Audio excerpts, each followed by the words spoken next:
Muy buenas tardes y sean bienvenidos al conversatorio sobre la obra Remón, ni millones ni limosnas, queremos justicia. Esta obra literaria representa un ensayo sobre la vida del expresidente de la República de Panamá, Antonio Remón Cantera. Agradecemos la presencia de las autoridades de la Universidad Tecnológica de Panamá, de la Cámara Panameña del Libro, así como de nuestros distinguidos panelistas invitados. Seguidamente invitamos a nuestro moderador de este conversatorio, Gonzalo Méndez González, licenciado en Geoquímica por la Universidad Central de Venezuela. Estudió maestría y posgrado en Gestión Ambiental en la Universidad de Panamá y en la Technische Universität Dresden en Alemania. Además, estudió la maestría en Gestión de Procesos Empresariales de la Universidad Interamericana de Panamá. Ha sido lector y su pasión por las letras se inició a temprana edad. En diciembre de 2010 se le otorgó el premio Signos de Minicuento Rafael de León Jones con El Síndrome y otros cuentos. En 2012 recibió el Premio Nacional de Cuentos José María Sánchez con su obra Mirada de Mar.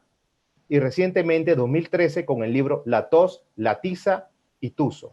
Obtiene el Premio Centroamericano de Literatura Rogelio Sinan. Algunos de sus cuentos y escritos han sido publicados en la revista Maga de la Universidad Tecnológica de Panamá y en el suplemento cultural Día D del diario Panamá América. Forma parte de la antología del cuento panameño de Enrique Jaramillo Levy denominada Tiempo al Tiempo, Premio Centroamericano de Literatura Rogelio Sinan, año 2018, y participó como expositor en el tercer Congreso de Literatura Panameña en el año 2016. Con ustedes, el magíster Gonzalo Méndez González. Muchísimas gracias a la Cámara del Libro. Menéndez. Los Menéndez tenemos la particularidad de a lo largo de nuestra historia ser confundidos con Meléndez, Meneses, Mendoza, Mendieta. Somos Menéndez. Bien, me corresponde a mí el honor entonces de presentarle a nuestros panelistas y a la autora del libro. Empecemos con la dama, la dama es Maricín González, y nuestros dos panelistas en este conversatorio, el doctor Aristides Royo, una figura muy conocida, de quien hablaremos en breve, y el doctor Álvaro Menéndez Franco, también un intelectual muy conocido en Panamá. Maricín González, escritora panameña, nace en la ciudad de Colón, cursa estudios de secundaria en el Colegio Abel Bravo. En Madrid se gradúa en asistencia social. Posteriormente en la Florida State University obtiene el grado de Bachelor of Science in Latin American and Caribbean Studies. Ha trabajado en las organizaciones de Naciones Unidas, en particular en la OIT, y luego en la FAO. Maricín González tiene a su haber varios libros previamente. Uno de ellos se llama Aries al ponerse el sol.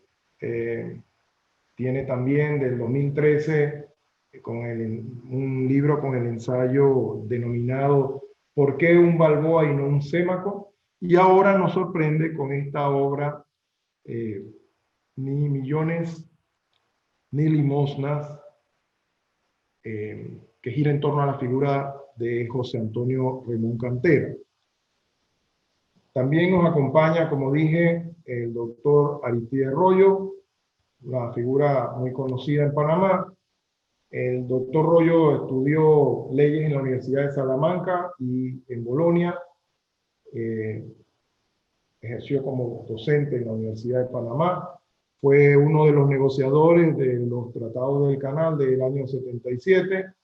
En el año 78 fue presidente de la República. En la actualidad, ministro para Asuntos del Canal de Panamá. Es abogado, ha desempeñado múltiples cargos, en particular secretario general de la Procuraduría General de la Nación, comisión codificadora del proyecto de Código Penal, Comisión para la Constitución Política de la República de Panamá, director del IFARU, ministro de Educación y, como mencioné previamente, presidente de la República. Actualmente es director de la Academia Panameña de la Lengua. Ha publicado diversos libros, entre ellos el proyecto de Código Penal de Panamá en el año 70, las relaciones entre Panamá y los Estados Unidos en el año 79, Mensajes del presidente a su pueblo, 1981, El Canal de Panamá, pasado, presente y futuro, en 1996, Estrategias para la negociación de los tratados del Canal de Panamá, 1997, Laberinto de ausencias, año 2000, y el Instituto Nacional Recuerdos, Vivencias de una época, año 2009. Por último, entonces, nos acompaña el doctor Álvaro Menéndez Franco, quien nace un 25 de abril del año 32 en la ciudad de Panamá. Estudió historia de teatro, oratoria, métrica, poética y declamación en el Conservatorio de Música y Declamación con los profesores Rogelio Sinán y Anita Villalaz. Eso fue en el año 1953. Estudió economía política en la Universidad Kim Il-sung de Corea en 1982. Tuvo estudios de técnica cinematográfica y guión en Medellín, Colombia, en el año 68. Fue candidato a doctor en filosofía y letras por la American National University. Entre sus libros publicados están Análisis de la obra y cuentos de José María Núñez, editado por la Biblioteca Nacional de Panamá en el año 55. La Marcha de los Descalzos, un libro de su autoría que es de cuentos. Cuentos y anticuentos, publicado en 1974. La nueva voz de los antiguos ríos, del año 75. La semilla sonora, publicado por el INAC en el año 80. Ramas de la Ramazón, un poemario del año 76. Semblanza de Victoriano Lorenzo, del año 76. Los perros sedientos de Punta Lamas, publicado en 1998 por la Universidad de Panamá. Serán otorgados, entre otros, muchos premios, algunos en Argentina, China, Libia, México, Estados Unidos y Cuba. En Panamá gana el tercer premio Miró de Poesía, el premio Revista Lotería del año 76 y el premio Verano de Poesía del Museo del Hombre Panameño. Bueno, creo que estamos todos entonces, como quien dice, en esta aula virtual, que es la nueva fórmula que tenemos para interaccionar, y la literatura obviamente no queda al margen de estas necesidades y esta metamorfosis. Empezaría entonces, luego de este saludo formal a todos, tanto a la escritora Maricín como a los dos panelistas, empezaría yo por preguntarle al doctor Álvaro Menéndez Franco sobre la obra Ni millones ni limosnas que nos presenta Maricín González. Quisiera escuchar su opinión con respecto a este singular libro que parece ser una mezcla muy interesante entre ensayo o novela histórica con algunos elementos de ensayo, en fin. Adelante, doctor Menéndez Franco, para que nos explique cómo lo ve usted desde su óptica. Bien, en primer lugar deseo saludar a mi directo amigo, siempre admirado expresidente de la República de Panamá, que para el mundo árabe sigue siendo presidente, que actualmente es el presidente de la Academia Panameña de la Lengua, lo que nos llena de mucho fervor y de mucho interés por su trayectoria, porque además es el ministro del Canal de Panamá, lo que rima con su trayectoria en las aulas estudiantiles, donde fue un destacado dirigente. Y la presencia tuya como moderador, las autoridades de la Universidad Tecnológica que siempre apoyan los elementos culturales del país y del exterior, con una revista como Maga, con un escritor como Jaramillo Levy y con su cuerpo de profesores y los editores, donde está el señor Pinillo, el licenciado Pinillo, está la licenciada Batista. Entonces, además, la Semana del Libro, que es un evento creado en 1942 por el presidente Ricardo Adolfo de la Guardia y el ministro de Educación, Víctor Florencio Goitía, que sustituía el Día del Libro creado por el secretario de Educación en 1927, Octavio Méndez Pereira. El libro, ella, la autora, Maricín González, lo define como un ensayo en una advertencia al principio del texto. Yo discrepo de ella con todo respeto. Creo que es más que un ensayo, es un libro múltiple, porque la primera cantidad de los pequeños capítulos numerados en romano, del 1 al 50, se refiere a una mini biografía del general Posa Semsun. Él muere cuando era presidente y coronel, desventuradamente esa noche negra, esa noche de sombras del 2 de enero de 1955, que aún no se despeja, y que al final de la obra ella señala alternativas de la explicación, la primera de la cual fue rechazada 48 horas después del crimen, del magnicidio, por el secretario del Departamento de Estado, el doctor John Foster Dulles, quien dijo que los comunistas panameños no tenían que ver absolutamente nada con ese magnicidio. Y aprovecho para decirle a ella que el escritor norteamericano, que ella cita varias veces porque ella se sustenta en 12 obras, la mayoría en español, 6 de autores panameños, 1 de autora española, que fue Concepción Peña, la diputada exilada en Panamá, que llegó a ser subsecretaria de la Biblioteca Nacional cuando nuestro directo profesor Bonifacio Pereira la dirigía, pared con pared de por medio con el Palacio Presidencial, y que se hacía llamar Concha, porque a las Concepción le dicen Concha en España. Esa mini biografía es de una serie editada por La Nación de Panamá, que incluye un análisis de la obra literaria de Belisario Porras, incluye algunos aspectos de la gestión de José Agustín Arango el 3 de noviembre, y hay otras biografías por otros autores. Y ella se refiere mucho al autor que una universidad prestigiosa de los Estados Unidos publicó hace algunos años con el título de La Era de Remón, que debe ser corregido también cuando dice que José Antonio Remón Cantera de Alba puso fuera de ley al Partido de los Comunistas Panameños, el Partido del Pueblo, lo que no obedece a la verdad histórica. Quien puso fuera de ley a los comunistas panameños fue el doctor Arnulfo Arias Madrid en abril de 1950. Y el que asaltó el local con una tropa de la policía secreta fue un tío mío originario de la heroica Villa de los Santos, el licenciado Juan de Dios Poveda, que fue a cumplir una orden de decomisar los libros y los retratos que venían de la Unión Soviética. Entonces, lo que sí hizo Remón es seguir la línea internacional que había marcado muy fuerte contra Hollywood y también contra figuras políticas de los Estados Unidos, del senador Joseph McCarthy.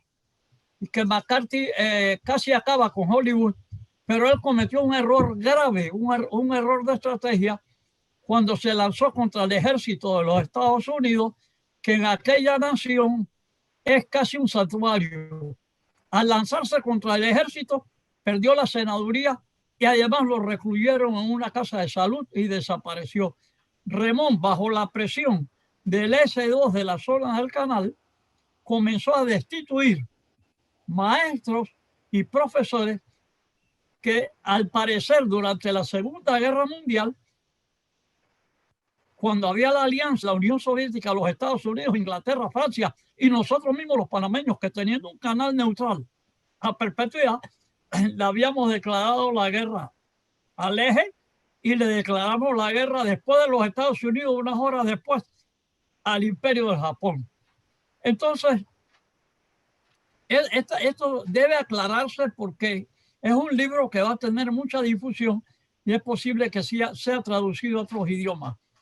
Ahí de la mini biografía de Remón, donde ella parece estar muy empapada, deducimos que Remón, aunque venía de una madre de alta alcurnia, como son los de Alba en Panamá, que tienen mucho que ver con el sistema financiero y bancario, había caído en una pobreza de clase media que la obligaba a ganarse la vida con una máquina de coser, y que Remón tuvo una infancia de niño pobre, igual que su hermano Alejandro y sus 3 hermanas muy conocidas, muy respetadas, que también trabajaron en el Banco Nacional.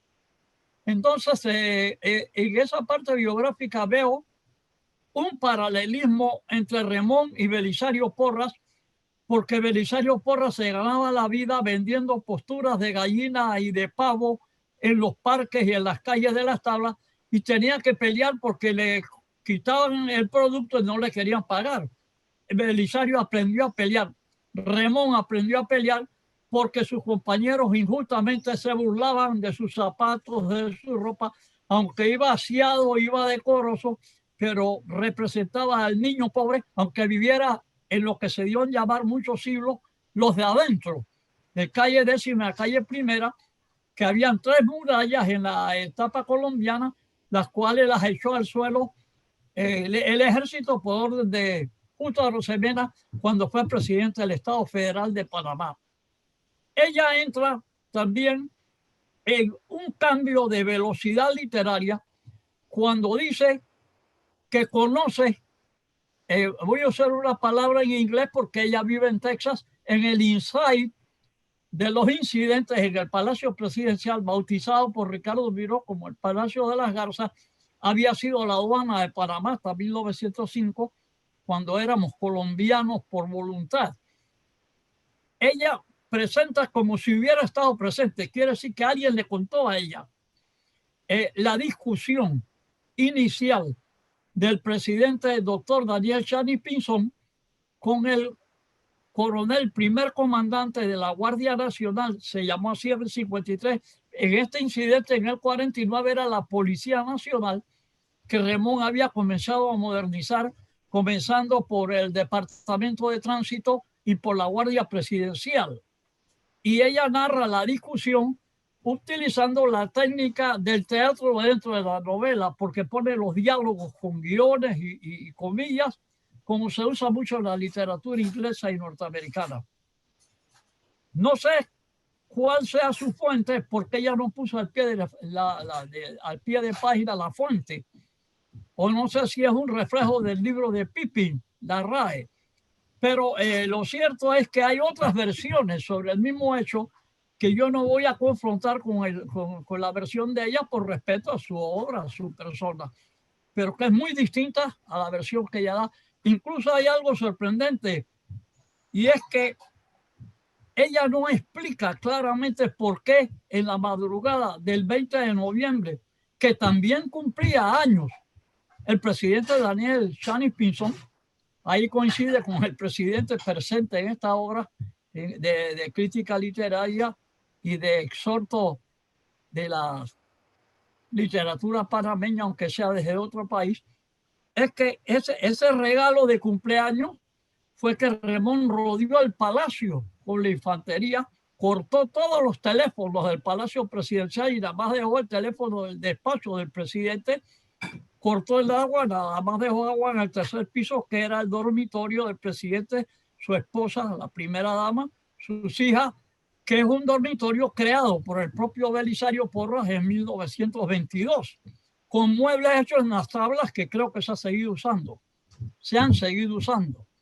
Entonces, ella da una versión, y es que Remón, que no tenía esas funciones legales porque él era el primer comandante de la policía, pero él no era quien tenía que llamar al segundo vicepresidente ante la renuncia de la madrugada de Chaney bajo la fuerza, y llama a su primo, el vicepresidente del Partido Liberal Nacional, Roberto Francisco Chary Remón, y lo encarga de la presidencia. Él, con mucho tino, Roberto Chary, consulta a la Corte Suprema, y la Corte le dice que el presidente sigue siendo Chaney, porque el lunes 21, Jorge Llueca y Carlos Calzadilla, líderes del Frente Patriótico, han ido a buscar a Chaney, lo han escondido en calle Primera, y cuando se abre la sesión de la Asamblea Nacional, se presenta una resolución aprobada por mayoría de que el presidente viniera a explicar la situación. Chaney llega y, casi sin explicar nada, rompe la renuncia, que ya estaba en la Secretaría de la Asamblea, la cual funcionaba en lo que hoy es el Teatro Anita Villalaz en calle Primera. Rompe, y como eso de las 6 de la tarde se sale en grupo, la policía rodea el Parque Catedral, disuelve la manifestación donde viene Chani con Illueca, con Alejandro González Revilla, con Marcos Robles, con Ángel Gómez, líder sindical. Disparan contra la manifestación, la disuelven, pero una bala sube a un balcón y mata a un niño de 5 años.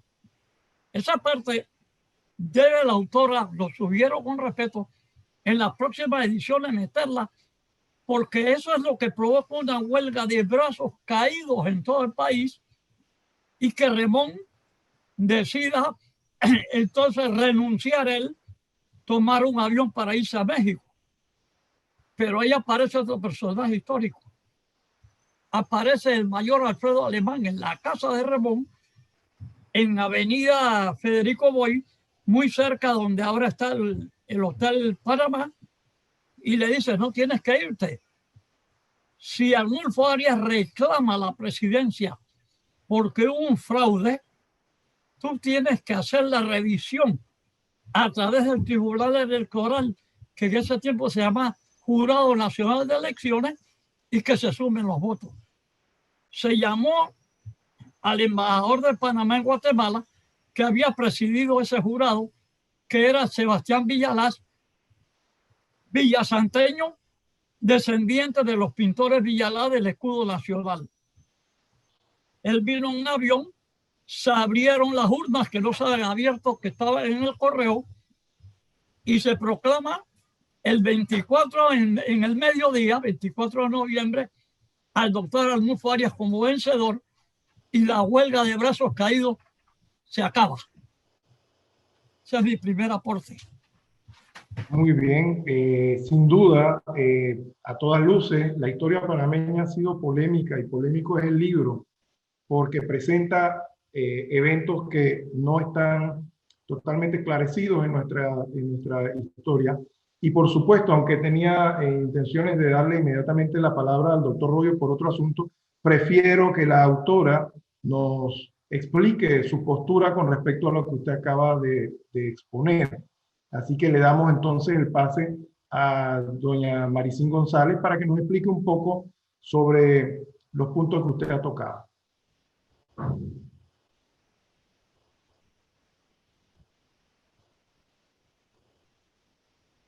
Adelante, Maricín.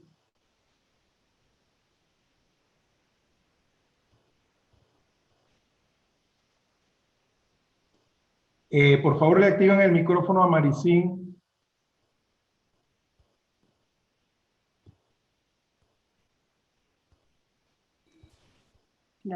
¿Ahora sí? Sí, ahora sí. Adelante, Maricín. ¿Cómo está? Ok, muy buenas noches. Buenas noches. ¿Cómo está? Yo me interesé en escribir lo de Remón, su biografía,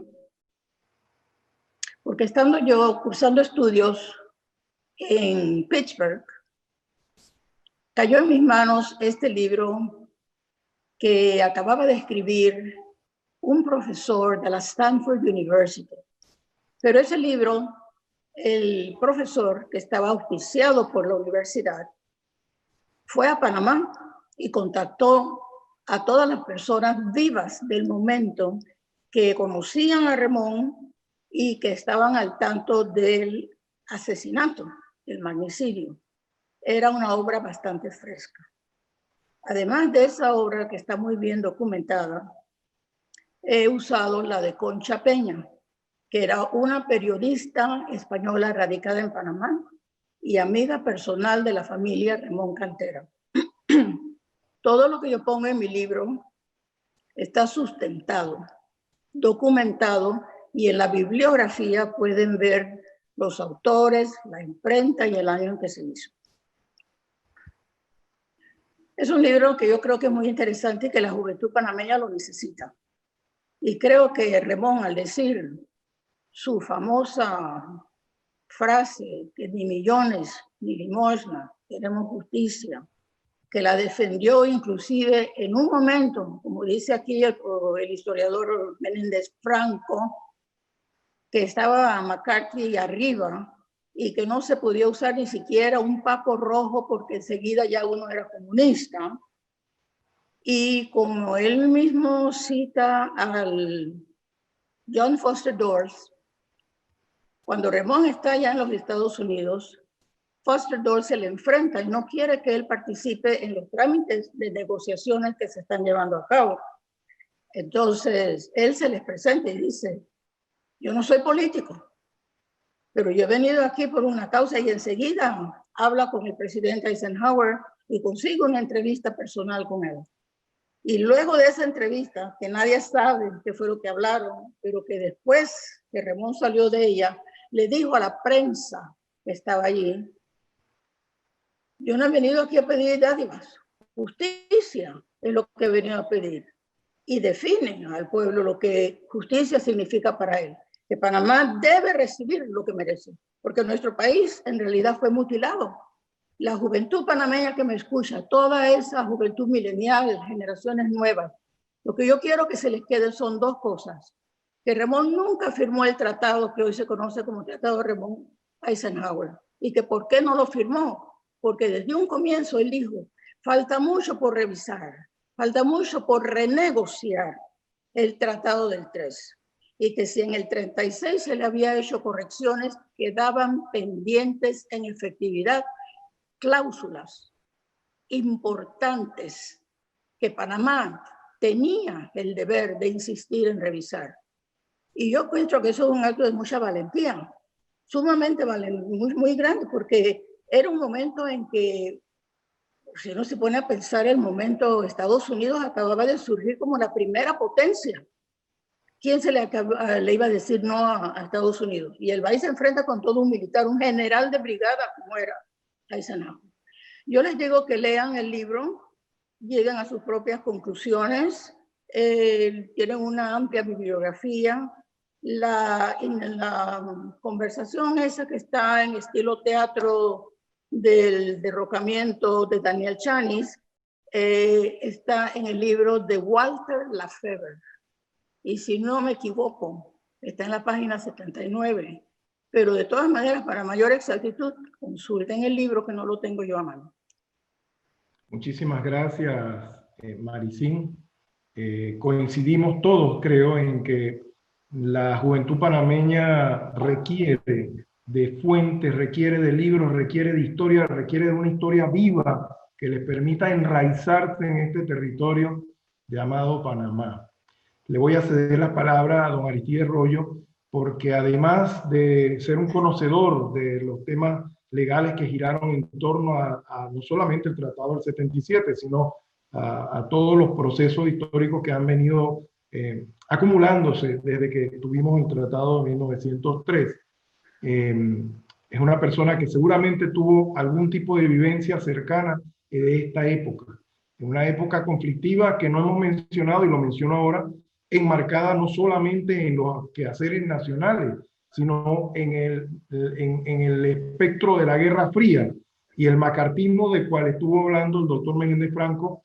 Fue un fenómeno muy real y muy sentido, y usted lo menciona, Maricín, cuando menciona el particular caso de Carlos Chanmarín, que fue puesto preso por ser comunista, pero es que no había falta en ser comunista, bastaba con que se quisiera ser izquierdista, quisiera tener algún sentido social, y de eso hay mucha bibliografía, sobre todo en el tema de Hollywood. Don Aristides Royo, cuéntenos sus impresiones del libro, pero además de esta parte que ha sido un poco polémica.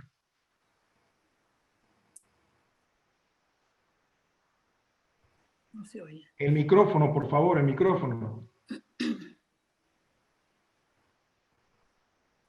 ¿Ahora me escuchan? Sí, ahora sí. El libro a mí me gustó tanto que hice el prólogo que titulo Triunfo y Tragedia.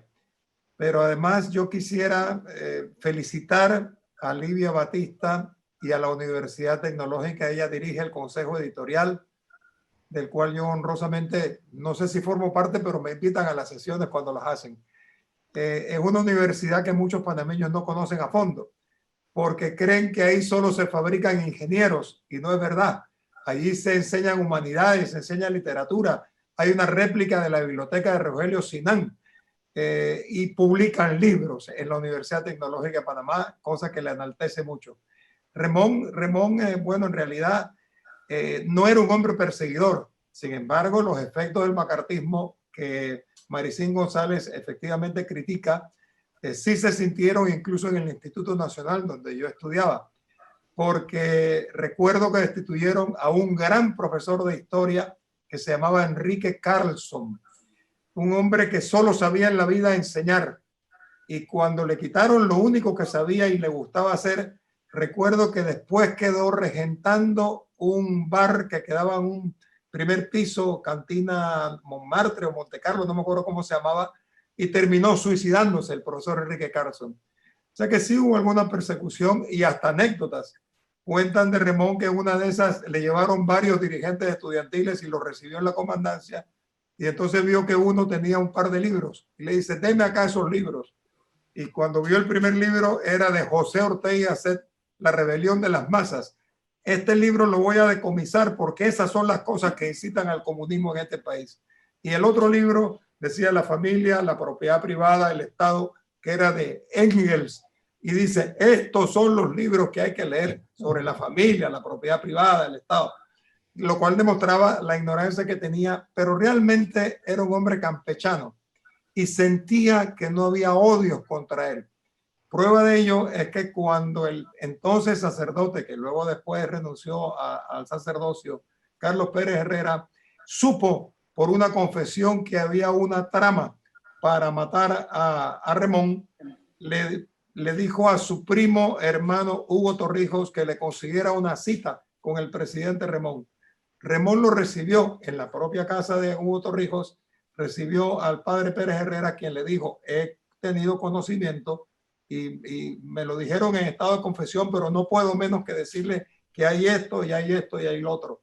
Y Remón dijo, mire, es verdad que yo he sido hombre fuerte en Panamá y como tal se me califica, pero yo no creo que suscito esos odios como para que alguien quiera asesinarme. Y se equivocó porque un mes después, o menos de un mes después, estaba siendo asesinado. Yo quería agregar nada más para terminar algo que me parece muy importante. Ese tratado que lleva el nombre de Remón Eisenhower en su honor, y bien que lo merecía Remón, tiene contenidos muy importantes. No se ventilaba todavía temas de la soberanía, ni de que Panamá va a ser propietario del canal, todavía no se llegaba a eso, pero sí, por ejemplo, se logró igual trato para igual trabajo, igual salario.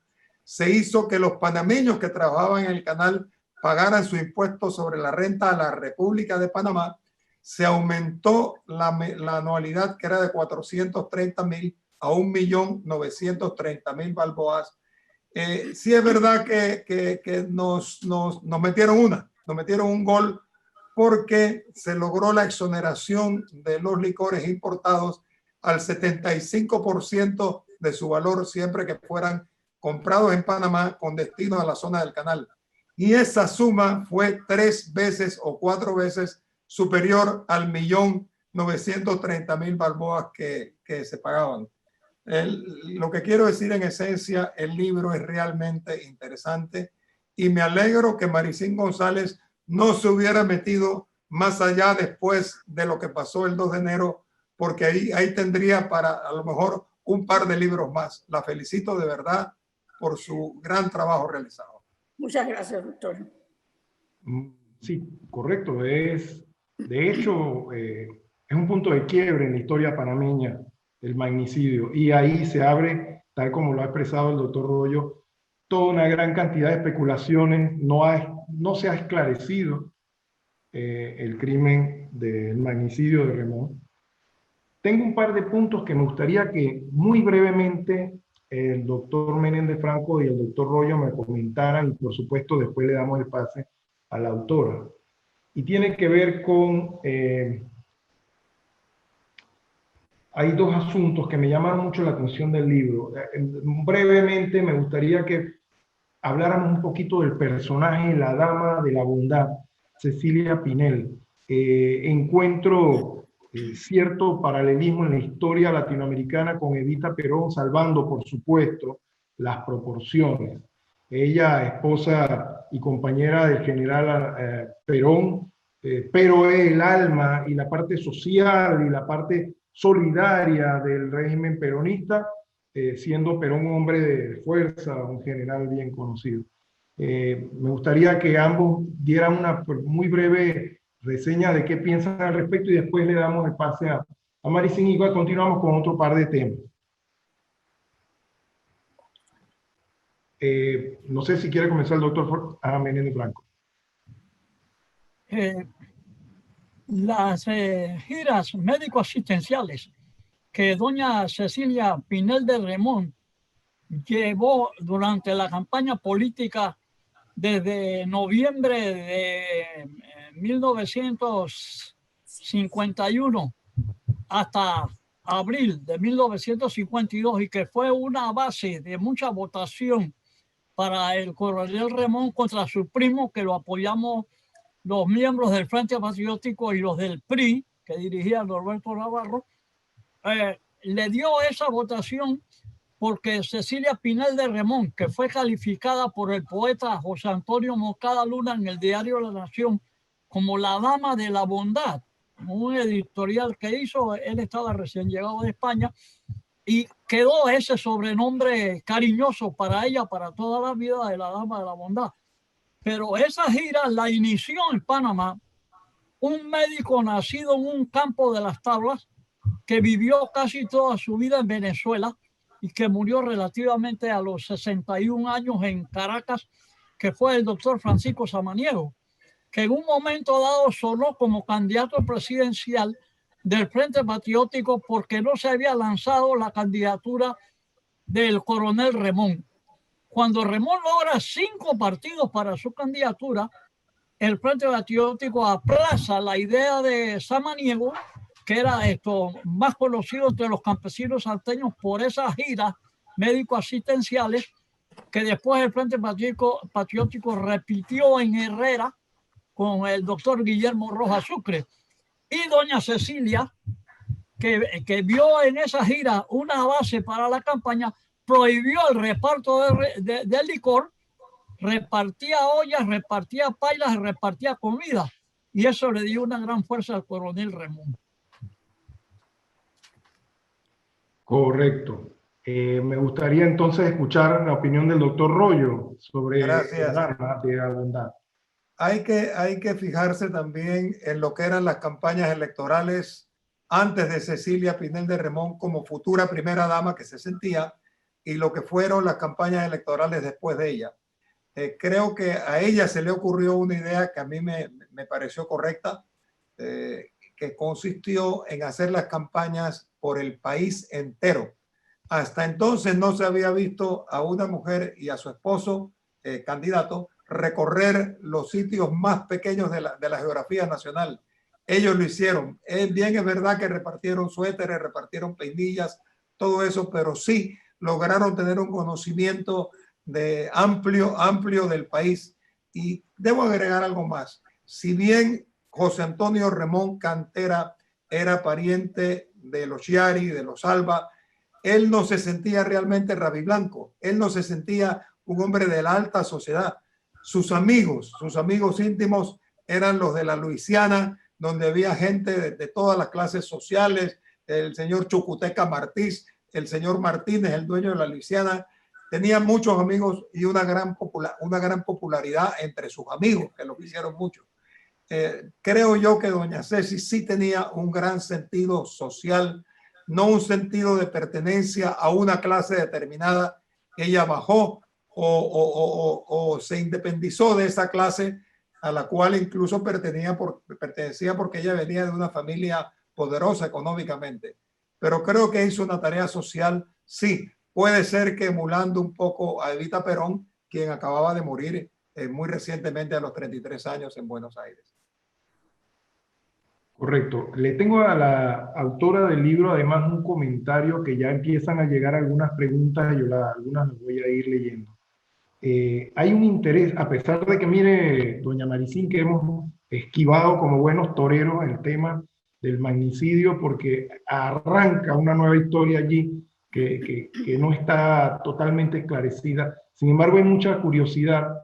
Se dice en una de las hipótesis que se maneja que definitivamente el magnicidio fue organizado y orquestado por unos norteamericanos que obedecían a la mano de Lucky Luciano, porque Lucky Luciano tenía negocios en La Habana, Cuba, pero también tenía algún tipo de interacción con la zona libre de Colón, y parece que las medidas estrictas de Remón Cantera le afectaron esos negocios.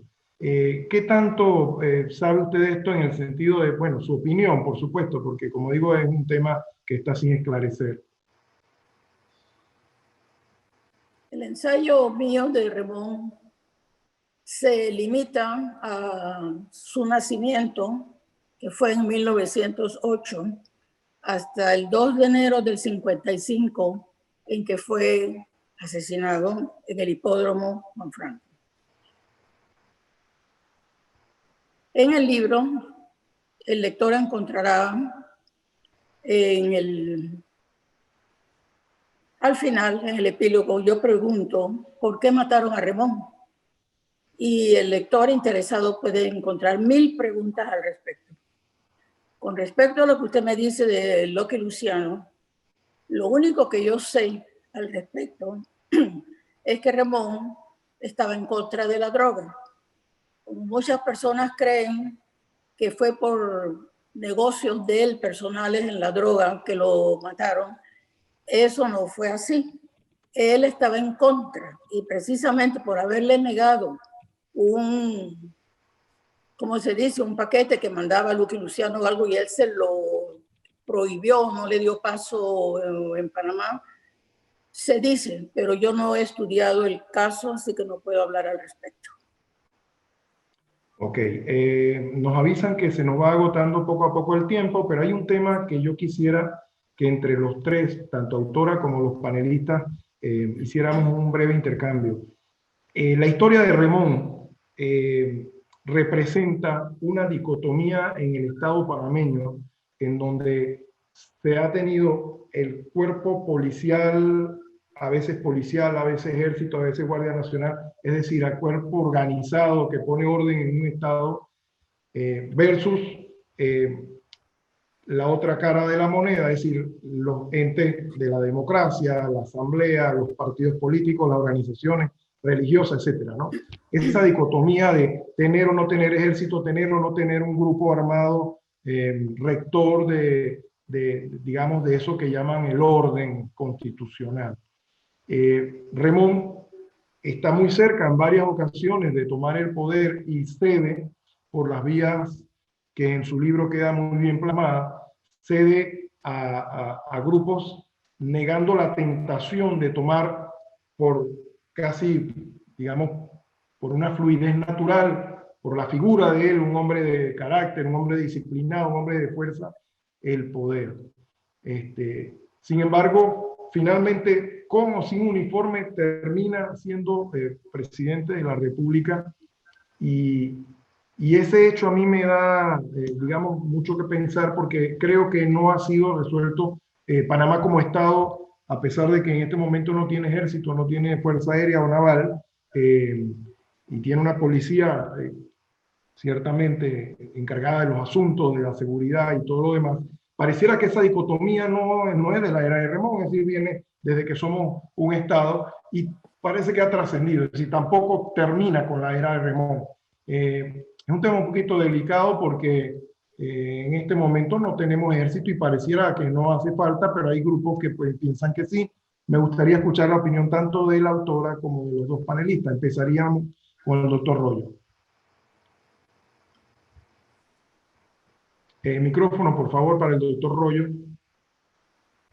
Yo creo que Panamá, si bien no ha adquirido madurez en muchos aspectos, me refiero concretamente al aspecto de la corrupción exagerada, me refiero a ciertos aspectos de la administración, de algunas cosas en este país todavía estamos, de la justicia, por ejemplo, ese fallo que se dictó recientemente, un fallo que a todas luces no es correcto jurídicamente, pero creo que hay una madurez que sí está en el seno del pueblo panameño y es la de que los militares no deben volver a insurgir en la política. Yo creo que eso existe con mucha claridad, ganan buenos sueldos, se jubilan bien, pero no creo que haya ambiente en Panamá para eso. el pueblo es consciente. Remón sí fue un hombre fuerte. No hay que pensar en el Remón cuando llegó a la presidencia. No hay tampoco que pensar cuando le dio el golpe de Estado a Daniel Chanis. Ya en el año 45, 46, cuando se suscitó el problema de que si Enrique Obarrio ocupaba la presidencia, Remón, a pesar de que era pariente de Enrique Obarrio, favoreció que el presidente Jiménez terminara, y lo terminó hasta el año 48, la presidencia de la República. Así es que tengo asumido que ya no habrá más espacio para incursiones políticas de los militares. Me gustaría escuchar a doña Maricín. Tenemos poco tiempo, pero suficiente como para su opinión y la del doctor Álvaro, y después vendríamos con algunos escasísimos segundos para alguna que otra pregunta y después la despedida formal. Adelante, Maricín González. Cuando yo estoy haciendo mi trabajo en el ensayo de Remón, me sorprendió que en el Tratado del 3, creo que fue, los gringos nos prohibían a los panameños tener un ejército. Y me tomó de sorpresa y todavía lo sigo pensando, porque de lo que yo entiendo es el cuerpo militar a quien le corresponde defender al país en las fronteras, y que porque no teníamos ese ejército perdimos Zigzaola y permitimos que los gringos decidieran regalarle ese terreno a Costa Rica porque estaban interesados en la bananera, y fue a lo que cayó en el Fire White.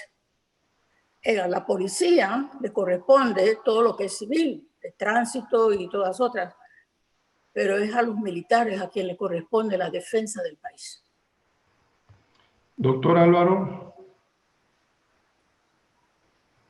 Mira, nosotros hemos tenido una larga polémica, todas las generaciones panameñas, sobre este tema, porque el tratado original, Bruno Barriga Hay, señala que los Estados Unidos defendería el territorio ribereño de la zona del canal, y entendíamos que eran las 50 millas cuadradas donde está el canal original, pero en realidad el estado ribereño es todo Panamá, hasta sus fronteras, y por eso ellos alegaban que Panamá no tenía derecho a tener ejército.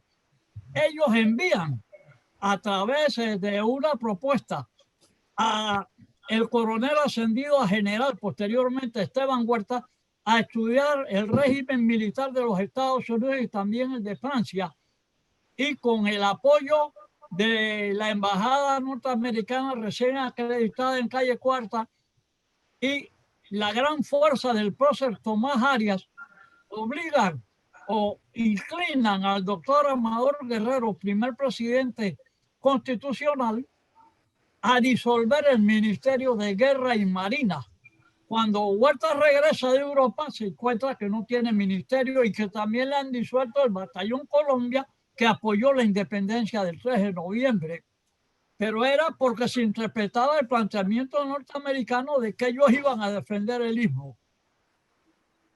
Cuando le dicen a Belisario Porras en 1914 que van a desarmar la policía porque él le ha comprado fusiles de fabricación alemana, Porras se allana ante la fuerza, pero esconde 100 fusiles Mauser en el sótano del Palacio de las Garzas, que son los 100 fusiles para pelear por la reconquista de Coto en la frontera, que al final nos los quita un fallo norteamericano con sus naves de guerra.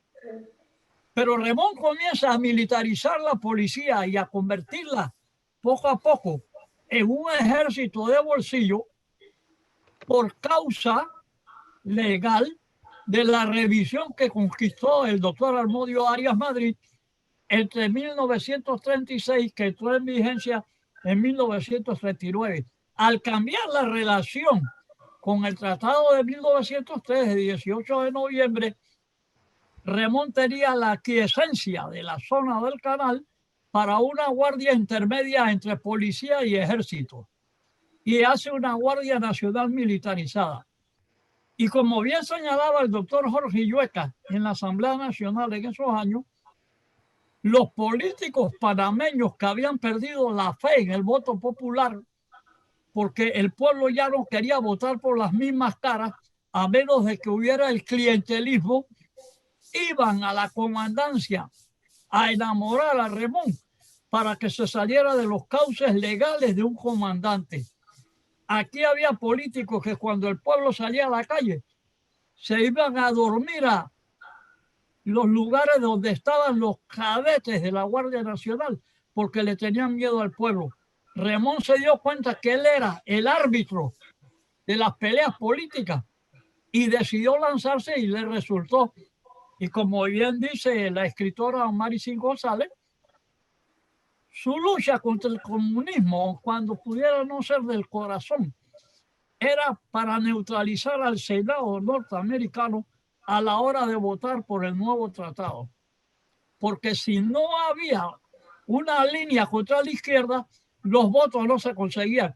Y eso también tuvo que ver con el tráfico de drogas cuando vino el hermano del presidente Eisenhower a Panamá, que dirigía las relaciones con América Latina, y le dijo a Remón, si quieren conseguir los votos para el nuevo tratado, usted tiene que dar un golpe de publicidad bastante fuerte. Y en esos días parece que llegaron unas cajas de whisky con sedimento de cocaína en la parte de abajo de cada botella, y eran muchas cajas. Perdón, nos están diciendo que la actividad ha terminado y parece que el tiempo aquí es el gran enemigo de todos. Lamentablemente, diciendo que Remón tiró el whisky al mar, y eso pudo pasar cuando vino Martin Irving Lipton a Panamá, y Remón solo tenía 2 tiros y Anguissola tenía 17 balazos. Perfecto. Bueno, creo que el entusiasmo está para que se haga otro panel, Lidia, otro panel quizás fuera del margen de la feria cuando termine. La situación histórica lo amerita. Y bueno, estoy seguro que los oyentes también lo agradecerían. Muchas gracias por su participación. Se va a despedir de usted la Cámara del Libro. De esta forma, damos por finalizado este conversatorio, no sin antes agradecer a nuestros panelistas invitados y al magíster Gonzalo Menéndez González por tan excelentes intervenciones. Que tengan todos muy buenas tardes.